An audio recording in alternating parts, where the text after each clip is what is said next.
Good afternoon. Thank you for this introduction. When we talk about Syria, unfortunately, it's not such a simple subject. It is really quite complex. I can say that it is true that the opposition has been peaceful, but over time it has become more militarized, and the young people who have taken to the streets want greater freedom of expression. But it is true as well that today fundamentalism has spread, and this has allowed the Assad regime to adopt the current stance that they've adopted, because we shouldn't forget that the first who spoke about extremists was Bashar al-Assad. Unfortunately, today we have this danger before us and could take power. This group that could take power in the future and that could be repressive as well. So we're not just against a dictatorial regime. We are against any totalitarian thought represented by extremists or other such groups.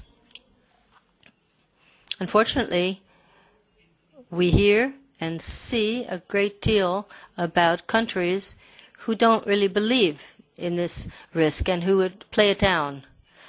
But if we see what is happening in Syria, and if we wish to understand it in greater depth, we have to realize that there is a pro-regime group and there is an anti-regime group. And we realize that both sides are quite rigid. Those who are always losers in this conflict are the civilians, because no one in either side is thinking of civilians. And there has been enormous destruction because of this revolt, but of course because of the bombing by the regime. And there is a great deal of destruction that has taken place, and civilians are the ones who are really losing out. So there is no real victory, and I don't think that there will be a victory. Neither the regime nor the challengers will win, because there were three different kinds of fragmentation. Before we had the free army, today we have militia and rebellions known as Sidris, who collaborate, who work alongside with the Syrian National Coalition. And now we have the jihadists and the Islamists who are gaining ground and who are in the front line. We shouldn't forget that. Syria is divided today. Now, we are fearful of what is to come. There are the number of possible scenarios.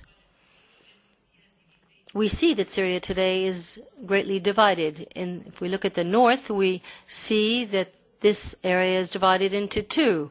We have the autonomy of the Kurds, who are fighting the Islamists on the other side. Islamists who have infiltrated into this area and into a number of cities and villages. And we also hear they have been able to implement Sharia in a number of places, whereas before it never was.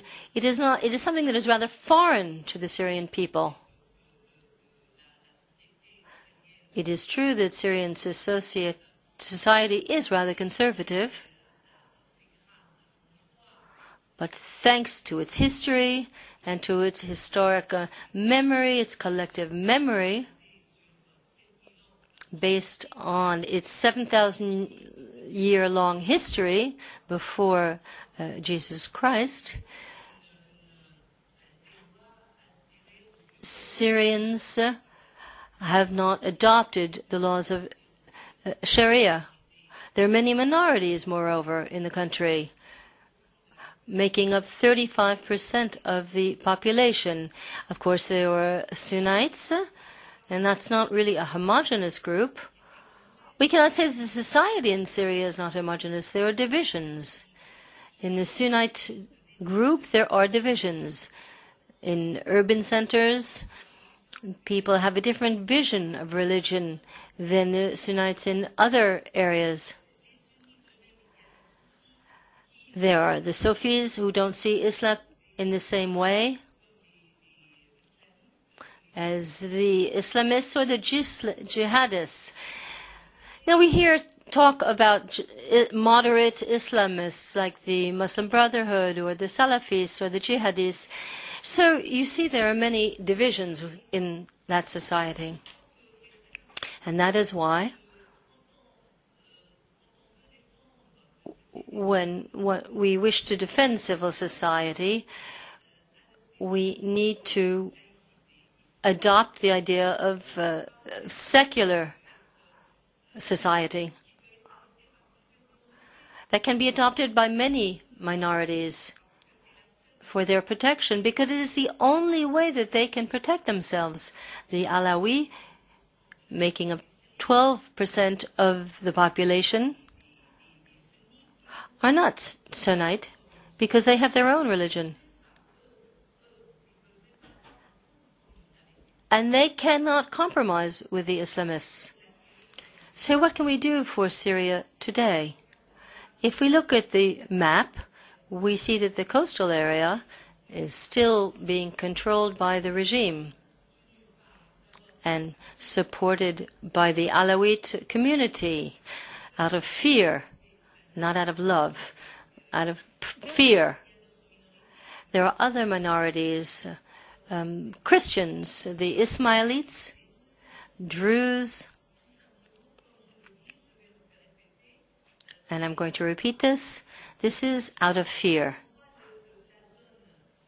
We see the southern area in Syria, and there we realize that there are two areas, the Druze and the Sunnite area, which was the core of the revolt, Dara et Oran. We have remained secular until today.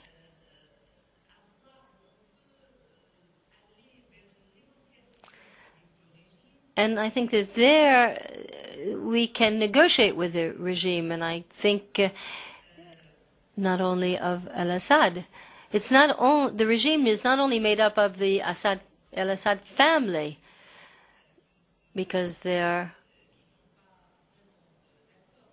are groups that in power that don't agree. It's not a family, it's not a clan in power. There are institutions. There's the army. There's the security apparatus covering national security. So when we talk about negotiations today, we have to recognize that we have no choice, no other choice. Those who are in favor of the revolt must recognize that there have been 70,000 victims in Syria, and if the revolt continues, the numbers will skyrocket. There will be more and more destruction. So the military solution is not a genuine solution. There is only one outcome, and that is to adopt a political solution. The international community must commit itself toward the civilian population and begin negotiations and arrive at an international compromise between the major players in the region, Russia and the US. And if we can arrive at this compromise internationally, then we can have a compromise nationally involving all the different groups, and we will be able to include the Alawi in the conflict. I also think that this solution will allow us, although I'm not saying that it will be easy,